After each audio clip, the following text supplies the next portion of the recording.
What's up, beautiful people? This is Mike from My Gadgets World and I hope you are having an amazing day. Today's video, I'm saying goodbye to my LG OLED E6 65-inch, which I bought in 2016. So after 5.5 years of usage, I'm saying goodbye today, and it is going to a home where it's going to be used for its purpose, because this is the one of the last 3D OLED TVs with the passive 3D technology. So yes, you must be surprised. OLED used to offer the 3D technology into it, and it was a premium TV at that time.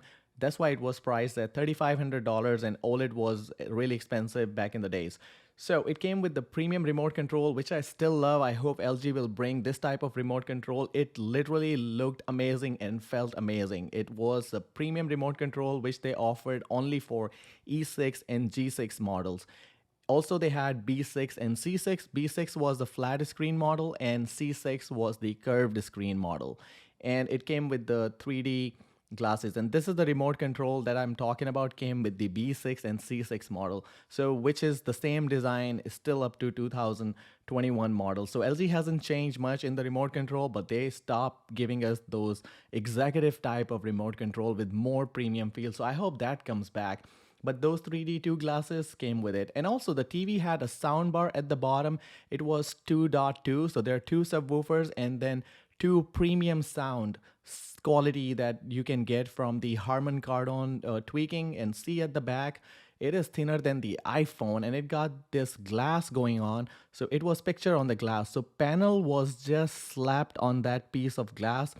It looked amazing when it was on the stand, and also at the back it looked a lot cleaner even than the today's models. It was the cleanest one and most eye-catchy one when I got this, and everybody would look at it and they're like, oh, it's just all glass. And it was really delicate. I moved it around from the apartment to my house, and I did move to another house, so it has moved 3 locations so far. But I was really concerned, when I was moving it around. And I never needed a soundbar because this would produce amazing sound quality, and it's still working without any issues. So I'm going to show you some of the slideshows which I did for the burn-in test, because a lot of people have this concern, and this is why I'm making this video, because a lot of people say the OLED cannot last long enough. I have used it for over 5.5 years, and this is the slideshow I'm running on the screen. And you can see that I never had any retention. I never had any burn-in on the TV. And I'll be honest with you, I mostly used it for gaming and for movies. I had a mixed usage. I used it for gaming and movies both. I had the Xbox One X when I got this TV. After a year, I got the Xbox One X before I was on PlayStation 4. And then I got the PlayStation 4 Pro. So I played most of my games on Xbox One X and the PlayStation 4 Pro, because that's the only choice we had at that time. And it was not crazy to find, as you cannot find the PlayStation 5 and Xbox Series X now. But at that time, those were the only choices, and this TV worked amazing. And this was the first OLED TV when it came out in the game mode, so that was a big deal.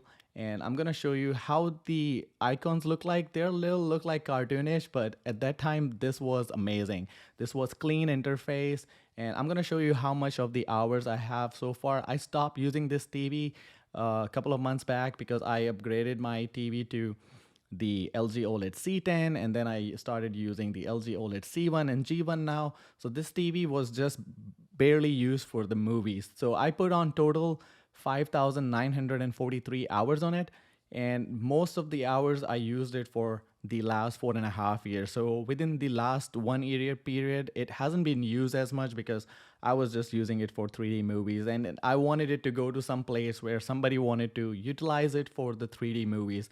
And hands down, this is one of the best TVs out there for the passive 3D, because when it's on the 4K panel and you have the upscaling, you know that you have the split resolution. So if it is 1080p TV, you're gonna have a split resolution. It's gonna become like 480p or 460p, somewhere around that. But if you have 4K upscaling, your 3D becomes a split screen into 1080p for both eyes. So it looked incredible. You could also convert your 2D content into 3D, but this is all past good stuff. It has to go to somewhere where it can be used. But I'm just telling you, this TV is still working like brand new. I never had any issues, and it has found a place where it's gonna go. Right now, you can see it's on the carpet for the reason because I just wanted to have it powered on so the person who is buying it can see how it is. So I like that it had the gaming mode in 3D, so you could have, the two players playing the same game in the dual play. In the dual play, a person sitting next to me wouldn't see what I have on my screen. So this was an amazing feature, but it was one of those 3D features, and 3D is just dead now for the TV market. So we don't have this anymore.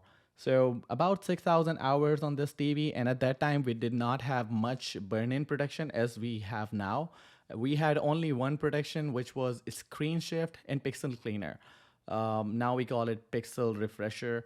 So these were only two options, but we did not have logo dimming.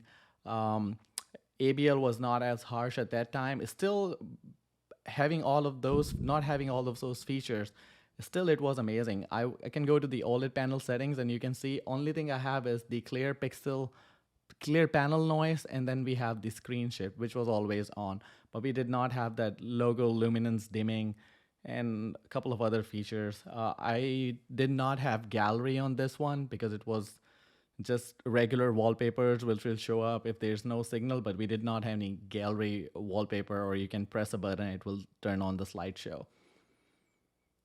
So I have used the clear panel noise for about like 2-3 times on this TV, and in total time frame. And I was not scared to use this TV, even though burn-in was something that was all over the places. But imagine if they had this much issue with the burn-in, I mean, they would have maybe stopped making the TVs. And burn-in is something which can happen later on, right?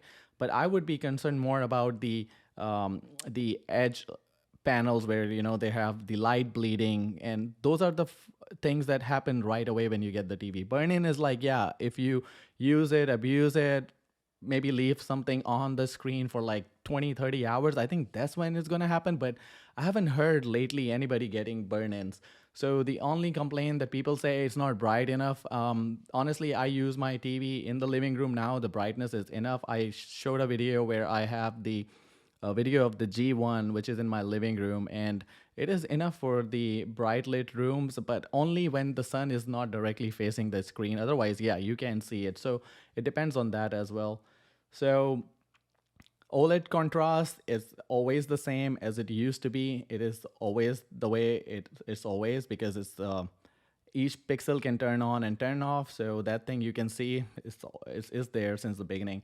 But now we have more features like dynamic tone mapping. We have AI advanced features. We have the 4K 120 hertz. So there's so many features that we have now. So I don't know if I'm gonna miss this TV. The only thing that I'm gonna miss is the 3D. So let me know in the comment section, guys. What do you think about it? When did you buy your first OLED TV? And yeah, that's about it from this video, and I'll see you in another one. Until then, peace out.